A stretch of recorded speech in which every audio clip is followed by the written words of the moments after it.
Elijah's changed over the years. He's given up.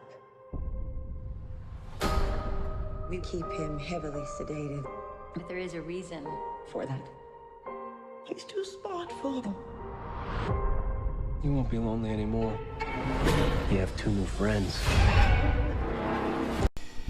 Glass is a sequel to 2 movies. You know, you got Unbreakable that came out about 20 years ago, and you got Split that came out a couple of years ago. And at the end of Split, the big Shyamalan was a twist ending, you know, the Sixth Sense ending kind of thing, is that Split and Unbreakable was part of the same world, and in a couple of years' time, in 2019, we would see a movie with those 2 characters in it. And now we got Glass. And I will say this, it is a bit of a letdown. It is a letdown. And, you know, it is trying to merge 2 type of things. I mean, you know, you got Unbreakable, which was a analyzation of comic books and superheroes and the whole thing of mythos and all that, which you still have that. And Split, which was a psychological thriller. Psychological horror. More.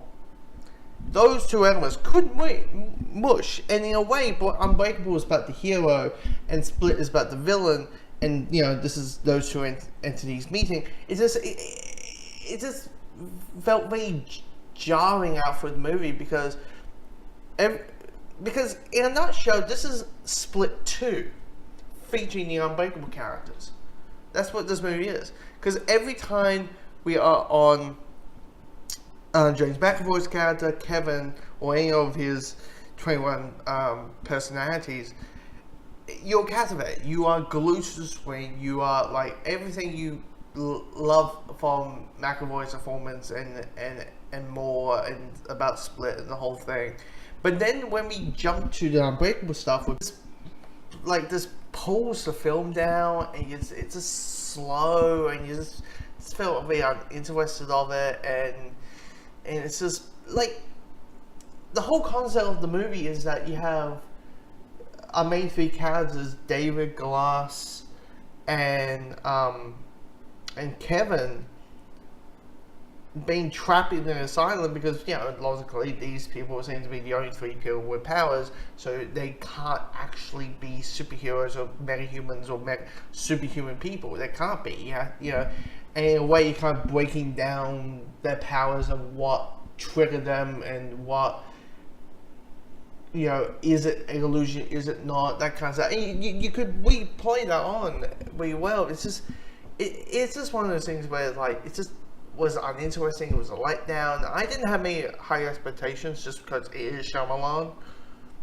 You know, Layer of the Water, because of Layer of the Water and Last Airbender, After Earth.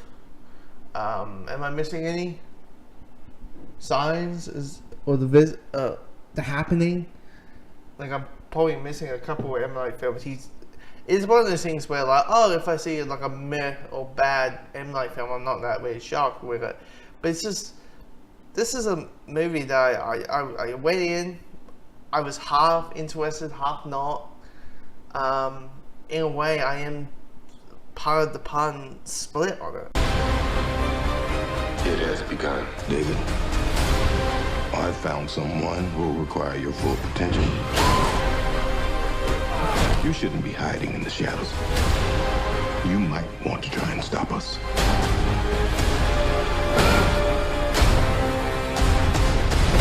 A lot of people are going to die.